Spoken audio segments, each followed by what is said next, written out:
Second passport हर बंदा लेना चाहता है। हर बंदे का लॉन्ग टर्म यही गोल है कि भाई अपना पासपोर्ट चेंज करके एक पासपोर्ट लिया जाए जिसमें ट्रैवल फ्रीडम भी हो, जिसमें जो है दूसरे अपॉर्चुनिटीज़ भी हो। शेंगन वीज़ा, आप शेंगन एरिया उस पर विदाउट वीज़ा जा सकते हो। सेकेंड पासपोर्ट अगर आपको लेना है कैरिबियन का, यानी Dominica, Saint Lucia, Saint Kitts वगैरह, तो हम प्रोसेस करके दे सकते हैं। अस्सलाम वालेकुम जी, कैसे आप लोग? उम्मीद है आप ठीक होंगे। जी, बहुत सारे लोग मुझे रब्ता करते हैं सेकंड पासपोर्ट के हवाले से, और लोगों के डिफरेंट जो है वो होते हैं, डिफरेंट सिचुएशंस होते हैं। अब हर बंदे का सिचुएशन एक जैसा नहीं होता। एक बंदा दुबई में बैठा हुआ है, उसकी 20,000 दिरहम की जॉब है जो कि $5,000-5,500 बनती है।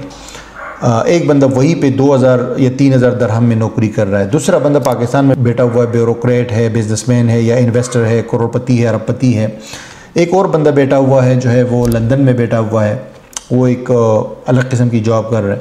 तो सारे लोग एक जैसे नहीं होते, हर बंदे की सिचुएशन डिफरेंट होती है। कुछ लोगों के पास पैसा पड़ा होता है, कुछ लोगों के पास नहीं होता। तो ये सारे सिचुएशंस जो है डिफरेंट होती है। इसीलिए जो हम अक्सर कहते हैं कि यार आप कंसल्टेंसी कॉल जो है वो लिया करें, ये हमारा नंबर है।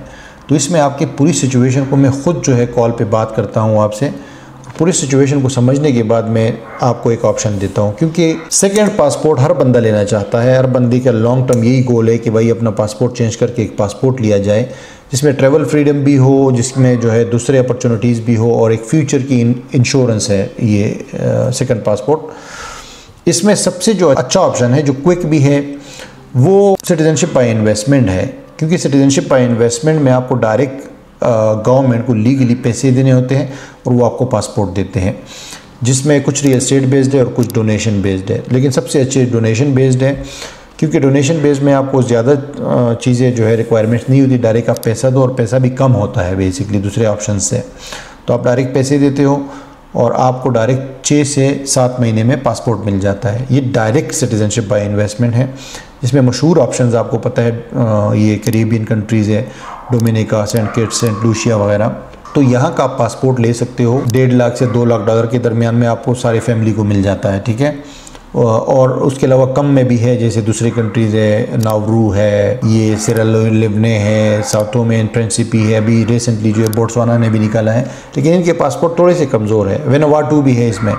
फिर कुछ countries real estate investment based देती है, जैसे तुर्की है, जॉर्डन है, लेकिन वो ज़्यादा इन्वेस्टमेंट रिक्वायर्ड है, ऑलमोस्ट $500,000 पे बात चली जाती है, ठीक है। तो अगर आपका बजट अलाउ करता है तो कैरिबियन वाले पे जाए। वो पासपोर्ट्स जैसे भी है, लेकिन उसमें हमेशा एक अच्छे पासपोर्ट्स खिलाए जाते हैं। इवन कि इस वक्त जो है शेंगन वीज़ा, आप शेंगन एरिया उस पर विदाउट वीज़ा जा सकते हो। बहुत सारे और भी कंट्रीज़ विदाउट वीज़ा जा सकते हो। इवन कि कल को अगर शेंगन वीज़ा नहीं भी होता तब भी उस पर बहुत सारे और भी अपॉर्चुनिटीज़ है। तो फ्यूचर के लिए एक सिक्योर ऑप्शन है कैरिबियन पासपोर्ट। और रिसेंटली अभी मैं दुबई गया था। हमारा जो वो है परम है, हमारी इमिग्रेशन जो एजेंसी है, जिसकी पाकिस्तान में भी रजिस्टर्ड है, इंडोनेशिया में भी रजिस्टर्ड है, यहाँ पर भी रजिस्टर्ड है अपना पुर्तगाल के अंदर। अब मैंने दुबई में भी रजिस्टर कर ली है। तो अब क्या है, सेकंड पासपोर्ट अगर आपको लेना है कैरिबियन का, यानी Dominica, Saint Lucia, Saint Kitts वगैरह, तो हम प्रोसेस करके दे सकते हैं। उसके अलावा दूसरे जो कंट्रीज़ हैं वो भी हम प्रोसेस करके दे सकते हैं, ठीक है। ऑफिशियली मैं आपको बता रहा हूँ।